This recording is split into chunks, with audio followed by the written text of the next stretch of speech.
संतों ने बताया है कि आनंद के लुटे खजाने मेरे सतगुरु के दरबार में, क्यों खाक छानता फिरता इस दुनिया की बेकार में। संतों ने सतगुरु के तरफ को महत्व दिया है। कहा है कि संसार सागर में क्यों भटक रहा है, उस परमपिता परमात्मा की भक्ति में ध्यान लगा, सुमरण कर और अपने जीवन को सार्थक बना। महापुरुष कहते हैं कि तुम धन में सुख ढूंढने वालों, तुम धनवानों से पूछ लो। जो लोग सारा दिन मारा मारा मारा फिरते हैं, सारा दिन धन की लालसा में फिरते रहते हैं, उनसे पूछो।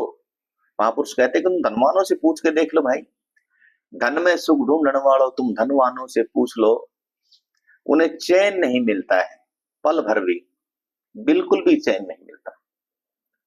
इंजेक्शन गोली लेकर के सो रहे हैं, उन्हें चैन नहीं मिलता, पल भर विकार व्यवहार में। अरे आनंद के लुटे खजाने मेरे सदगुरु के दरबार में। संतों ने कहा है सच्चा सुख संतों के चरण शरण ग्रहण करने में है, उस परमपिता परमात्मा का नाम सुमरण करने में सच्चा सुख है। आगे बताया है कि लोग समझते हैं कि वे हम निर्धन है, गरीब हैं, जिनके पास कोठी बंगले इतना सारा धन सब कुछ है, शायद वो लोग सुखी होंगे। महापुरुष कहते हैं कि नहीं, कोठी बंगले कारों की जिनका कमी नहीं किसी बात की, और वह भी यूं कह रहे हैं हम बहुत दुखी संसार में। अब आप हिसाब लगा लीजिए कि वो लोग भी अपने आप को दुखी मानते हैं, बहुत दुखी। आगे कहते हैं कि जो लोग समझते हैं कि भाई हमारे परिवार में तो हम एक लड़का है और इतनी हमारी बड़ा परिवार नहीं है। महापुरुष कहते हैं कि भाई बंधु कुटुंब कबीला कितना बड़ा परिवार, उनमें रोज कलेश रहता है, रोज छोटी छोटी बातों में तकरार हो जाती है। भाई बंधु कुटुंब कबीला कितना बड़ा परिवार, वो देखा है रोज कचेड़ी, उनकी रोज कोर्ट में कचेड़ियों में उनकी तारीख लगी रहती है झगड़े की। बताइए कहाँ सुख हुआ।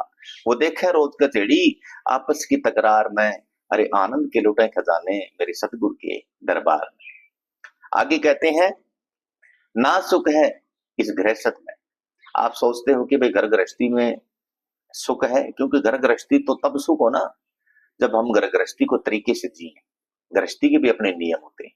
ना सुख है इस गृहस्थ में और ना सुख इस संन्यास अर्थात वन में जाने से, साधु बनने से। अगर सुख है, महापुरुष कहते हैं गुरुदीप्त आनंद समझावे, सुख है तो आत्म विचार में।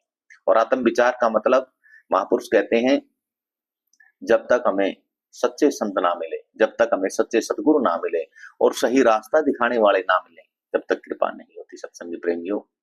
और जब तक हम संसार की इस तीन लोक के चक्कर में पड़े रहेंगे, जब तक कोई फायदा नहीं।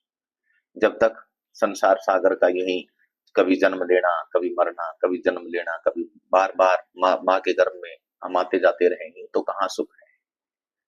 इसीलिए सत्संगी प्रेमियों, अगर जीवन को सार्थक बनाना है तो उस परमपिता परमात्मा का, उस अविनाशी का, उस सत्पुरुष का नाम का सुमरण करिए।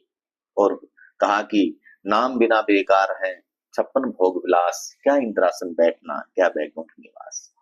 तो सत्संगी प्रेमियों, आप अपना जीवन सार्थक बनाइए और इसी में आपकी और आने वाली बाल बाल पीढ़ी का भला हो सकता है। सतनाम सत्संग।